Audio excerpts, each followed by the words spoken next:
Frankie from Flatbush reporting from Frankie from Flatbush headquarters on the PFF grades. We got to talk about these PFF grades for this terrible Buffalo Bills game. The Buffalo Balonians beat us 23-20. So it's frustrating. It's annoying. It's our third straight loss.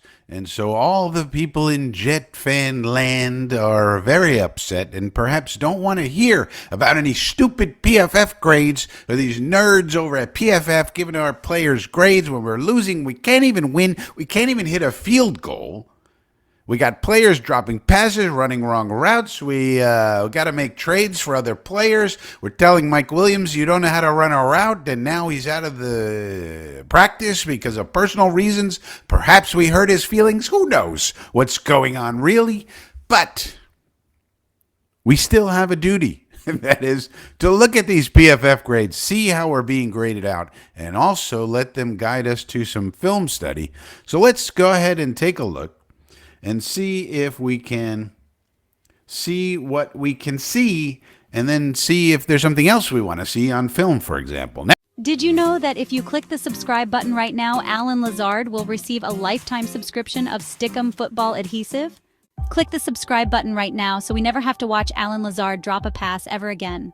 Please, I am begging you. Now, as you can see here on this screen, this was our best game out of the 3 losses, and it was at home, and it was against probably the best opponent when it's all said and done. We lost by 1 point, lost by 6 points in London, and then lost by 3 points. 3 games, 10 points. Holy smokes, it could be a whole other season if we could kick some field goals at the very least. If Zerloin hits a field goal, if Zerloin hits 2 field goals, yeah, but you can't say the if game because they missed field goals and blah, blah, blah. I get it. But still, we're working out 3 kickers today, so it might be the end for Mr. Z. We'll have to see how that works itself out. But you can see here we played a decent game. And what you really see here, too, is this year, generally, it's been the defense, and particularly the run defense. So the grades are matching our eyes. And what you're going to see is not so wonderful in terms of roster construction. And it's something I've been worried about, been talking about, and we'll take a look at what it's been meaning in terms of the grades. All right, so on offense, let's have some good news. Maybe we have some good news. Look at John Simpson. Old John Simpson may be one of the best news items that we have. So they're grading him out at 95.8. That's probably the highest grade I've ever seen a Jet get since I've been looking at this. I don't think I've ever seen a Jet get over a 95 grade. So maybe we got something in John Simpson. So that's good. Garrett Wilson, Aaron Rodgers, you expect him to be there. And then Joe Tipman. So along with AVT, if he stays healthy this year, we may have the interior of the line figured out. So that's kind of the good news. The interior of our line is playing well and grading well. Now the problem, of course, is Taron Smith. Now he's not playing terrible here, but he's not playing up to our expectations. Morgan Moses got a decent grade, so this is maybe encouraging. And that's even with 2 penalties for Morgan. So maybe we get our tackle straightened out in terms of Morgan Moses getting up to what we had expected him to play at this year. And then we have to hope, maybe we just have to help out Taron Smith with extra chips and things on certain pass plays. That may be the adjustment that we need to do. We didn't expect to have to help out Taron Smith, but it may be that he's falling off a cliff at this point in his career. That could be what's going on. Mike Williams, terrible grade. Conklin, he has a hip. Maybe he's hurting. Who knows? Breece Hall didn't get a great grade for some reason, even though he ran over 100 yards, doesn't get a good grade. I don't know. I guess his pass blocking and run blocking weren't so good. Not exactly sure why he's so lowly graded, but nonetheless, Lazard with a nice grade. Hey, how about that for some optimism? What about the defense? Well, here's where it comes in for some film study, I believe. You notice our number 1 guy is named Leonard Taylor III. Now, 86 points, that's a great grade. Now, only 14 snaps. So let me know in the comments section down below, do you want a film study of Leonard Taylor III? We can look at all 14 snaps. It's not a lot of snaps, but maybe let's take a look if you guys want it. If you don't want it, okay, maybe I won't waste my time. I only have so much time. If it's demanded, I'll do it. If not, maybe not. And it's especially curious because he only had one pressure and he had no tackles. So even with that, they gave him a very high grade. So, that's the sort of thing where the data tells you, okay, time to take a look at the film study and see what's going on. That's really what you should use these grades for. Quinnen, maybe he's starting to come back alive here. Jamin Sherwood is probably our future middle linebacker replacing C.J. Mosley. C.J. Mosley did play, but if you notice, as I said on the live stream, something was going on that I noticed, which is that Sherwood was staying on the field and Mosley was playing the role of sub-linebacker, which is what Sherwood usually does. It may be that we're transitioning now to Sherwood as the quarterback of the defense permanently. Could be. We'll see. And Coach Olbrecht today was non-committal about that. When they asked him directly, hey, when Mosley's 100% healthy, is he going back to his old role? He said, we'll have to have a conversation, which to me means no, it's going to be Sherwood. We've probably, we'll find out, made the switch. And that's a good thing because that means we can justify giving Sherwood, if he continues to play well, obviously, we could justify giving him a real contract, his second contract, and he stays around with Quincy, and maybe C.J. Mosley stays as a piece that you sub in for certain things, and that's how it goes. Sauce Gardner back to his good coverage ways and bad tackling ways. Is this guy ever going to learn how to tackle? We don't know. Will McDonald be nice if he learned how to tackle. Despite getting a sack and being in the top leaderboard of sacks, he's playing okay, but not terrific. Ashton Davis didn't look too good to me, but grades give him pretty average grades. Quincy needs to improve. DJ Reed was injured. And then you see the main problem on this whole team, which I was worried about from the very beginning of the year. Takk McKinley, Michael Clemens, Javon Kinlaw, Solly Thomas, Lakey Fotu. These are our worst players on defense, and that's 5/8 of our line. You need 8 really good players. We don't seem to have any. We seem to have like 2. Kinlaw, this is a very bad game. Solly, we know he's not good. Lakey, this was his first game back. Okay, maybe he could improve. Who knows? But you watch as you see his grades from previous years. You watch him on tape from Arizona. He doesn't look like a guy who's going to have an impact. Takk McKinley was out of the league for years or however much time, and good success story, but how much can you expect out of him? And Michael Clemens is just looking like a bust. Well, he was a 4th, 5th round pick, so he's not really a bust, but he's looking like a guy who's not going to get another contract from us. And then Kinlaw, we gave him $7.5 million. We expected more than a 36.3 grade for you, Javon. And I think, but in total, having this much defensive line depth playing so poorly is why you're seeing the results you're seeing, which is teams killing us in the run for the most part.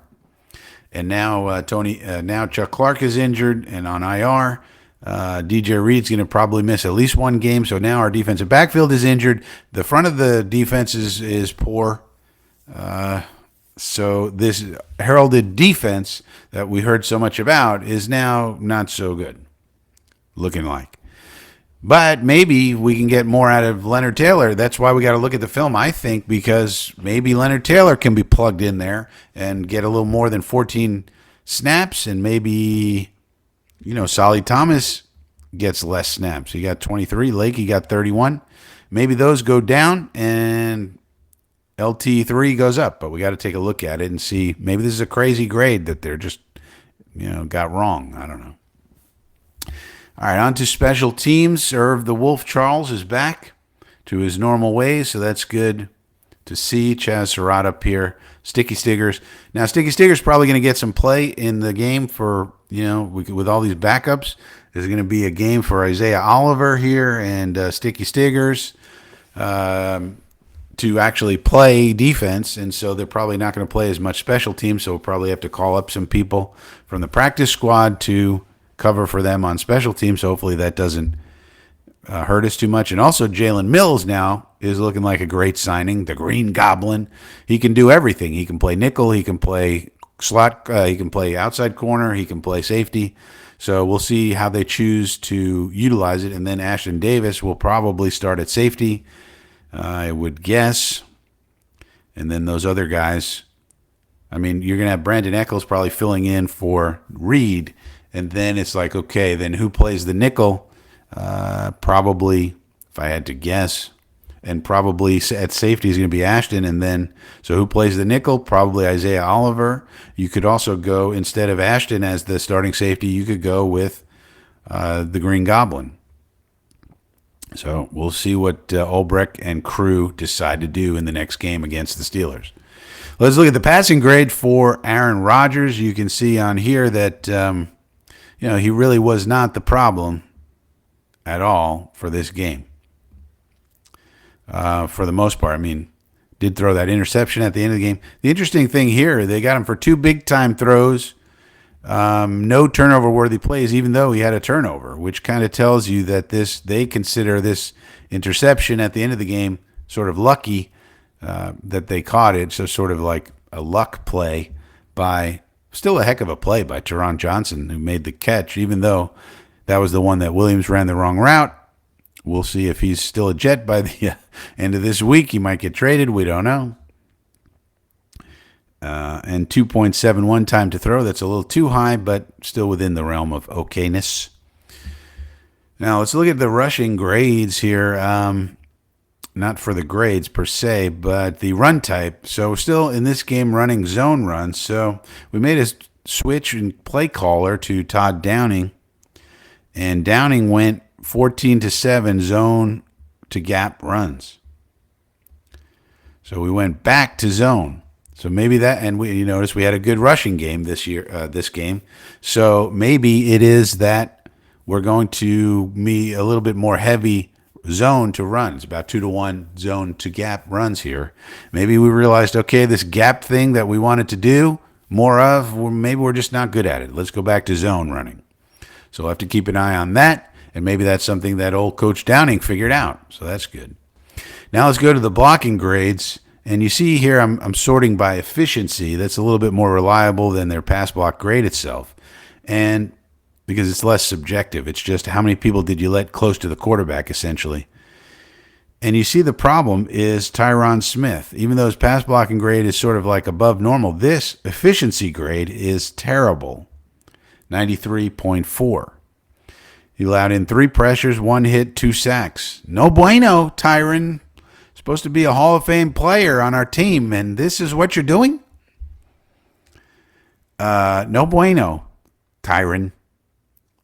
Now, some of the things I saw, and maybe we could take a look at this on film too, is that he's getting out leverage to his left because he's leaning to his right in the beginning of the plays, which means he's doing a drag hand technique, it seems to me, to help out old John Simpson. But maybe John Simpson doesn't need your help, Tyron. Forget the drag hand. Get your butt out to the left-hand side because you're getting beat by these little quick players that almost every team has 1 or 2 of them, if not more. Every single team does. And now we got to deal with a monster in T.J. Watt. And I don't know if Highsmith is healthy, but normally they have Watt and Highsmith and all these people, okay? And we're going to find out real quick this game whether our interior people are really good. So Simpson and Mr. Tipman and Mr. AVT better get your blocking gloves on because, you're going to have to deal with Cam Hayward and everybody else they put in there. And then on the outside, we're going to have to deal with TJ Watt and Highsmith if he's healthy. I forget if he's healthy or not. But nonetheless, they'll have someone else. They breed them like rabbits over there in Pittsburgh. Nonetheless, so, there's no time to be helping on the inside, Tyron, when you got to get to the outside and deal with these monsters. So, and he's getting out leveraged, and maybe it was in the past he could do that and still get out there in enough time. But now old Father Time has caught up to Tyron, and you got to get out there and forget the drag hand, forget helping. You need to help yourself and block these people coming around the edge. That's what we need from you, Tyron. Got to get rid of these sacks and hits and hurries. 93 is very bad. These other grades for everybody else are just fine. 97 is about average. 98 is excellent. 100 is obviously awesome. So in this scenario, let's just improve Taron. Maybe we need to help him. Coaches, help him with chips and, keep a tight end in, perhaps keep a running back in, but leaning toward that side. Something. We can't have this. Taron. Speaking of blockers, let's see where our guys rank in the league. It's all well and good to look at grades, but how are they doing compared to their peers? Well, we have this currently sorted by centers. Number 1 is McCoy. He's injured. Humphrey and Linderbaum. We could have drafted this guy a couple of years ago. Instead of Elijah Moore, we could have had Creed Humphrey. We didn't get him. Tyler Linderbaum went in the first round. I don't think we could have really realistically had him. Zach Frazier, nice pick by the Steelers. Way to go. He's also on the injury report this week. Drew Dalman. And then here's old Joey Tips, 6th in the league. So that's good. We got at least a guy at center who's in the top 6 in the whole league as of right now. Playing better than even Frank Ragnow, who's very good, but lately been injured a bit. So that is good news. Now, let's see what else we can do. Let's sort this by the guards. See what happens. James Daniels, number 1. Wow, that's unexpected. Quentin Nelson's not unexpected. Chris Lindstrom, not unexpected. Trey Smith, also anybody could have drafted Trey Smith. He went in the 5th, 6th round or something like that. Joe Tooney, we tried to sign. He didn't want to sign with us. Puny, great pick by the 49ers. And then you got AVT at 11th. So not too shabby for AVT. Is coming off injury, so maybe we could hope for improvement. And then old John Simpson, 13th. So we got 11 and 13 here. So that's not too shabby. Anybody else have 2 guys? Well, the Chiefs do. Okay. They got us beat. We could have drafted this guy, blood clots in the lungs. Nobody wanted to draft him. The Chiefs said, we're okay with that, and he turns out to be a great player. Joe Tooney, we did try to sign him. He didn't like our money. He wanted the Chief money. Also, look at the Colts. Good job, Colts. Quentin Nelson back to his old ways. And Will Fries also up here. So I guess there are some teams with a good duo other than ourselves. But we are one of them. So, and John Simpson, is on a 2-year deal. He's pretty cheap, so that's a good value. AVT, if he continues this kind of level of play, we are going to have to pay him eventually. So, what about, and then our tackles, if you look at that, is going to be no bueno. And this is a problem. Armstead, Williams, and these are older players, and they're playing well. Why can't Tyron Smith play well? Goddamn bastard. Darisaw, that was the AVT draft. Zach Tom, this is a guy who had multi-position flex. Now he's playing tackle and playing very well. Tristan Wirfs, obviously we could have taken him over Mackay. That was obviously a mistake, it turns out to be. And we got nobody in the top 25. Tyron Smith comes 25th. Now, he's not playing terrible, okay, overall, but we're paying him, if he plays all the games, we're paying him $20 million. So, that's not good enough for $20 million. God's sakes. Deion Dawkins. And our other guy probably doesn't meet the minimum snaps. So, that's really what's up with that. Let's see how these quarterbacks play. Brock Purdy, number 1. 7th round pick. Good old Brock Purdy. Derek Carr, number 2. We could have had him for just money. Now he's injured, though, but we wouldn't have had to give up draft picks, and we wouldn't have had to surround him with every Green Bay Packer on earth and also trade for Devontae Adams. We could have just had Derek Carr for just money. But nonetheless, Aaron Rodgers rated higher than Josh Allen right now. So I don't think Buffalo fans would agree with that. But still, we got a top 11 quarterback, and we're 2-4. That's not too great. Look at Baker Mayfield even right here. So there you go. Interesting rankings. Love all the way down at 20, but he'll probably improve as he comes back from injury. Caleb Williams starting to show signs of life around here. Well, at least we don't have the Deshaun Watson situation, I guess you could say. Cornerbacks, this used to be the pride of our team. Well, now we got DJ Reed third in the league here, and he's injured, so won't be playing in this game. But we got another guy who is a draft pick pretty high up, and where's he at? Not even 47th. So. Old Sauce Gardner, we need to improve, buddy. Denzel Ward is down here. That's interesting. This is a guy who got paid, and now he's 50th in the league. So you wonder about these cornerbacks, maybe. Zay Oliver's rated even higher than old Saucy. So anybody could have had Stephon Gilmore. He's ranked 33rd. He signed very late. Derek Stingley, 19th in the league, so maybe the Stingster. You're going to come on and maybe be even better than Saucy. Jalen Ramsey, 16th, still old man, but still playing very well. Christian Benford of Buffalo. Very nice. Linebackers, let's see where old Quincy is. Well, here we go. Sherwood, third in the league. How about that? Yeah, I think this man is earning a contract as long as he, continues. I mean, according to this, we got the third best guy in the whole league. And Quincy, they got 14th. Interesting. But you notice Fred Warner, number one. Elandon Roberts, the Steelers. I think too many people thought he'd be the second best linebacker in all of football.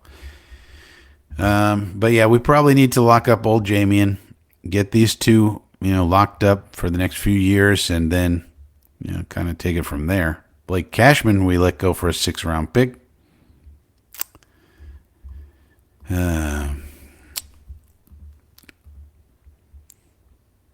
Safeties. Any good news here? No.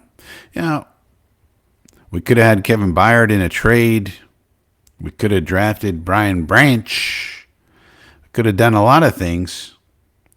Our guys aren't even up here. Tony Adams, 22nd in the league. He's a UDFA, so you got to say that's quite a success story there. But we could have paired him up with, even Jordan Whitehead we could have retained. He's 31st. We could have had Justin Simmons for nothing, just money. Could have paired him up with that. We could have kept Jason Pinnock, 37th in the league. All right.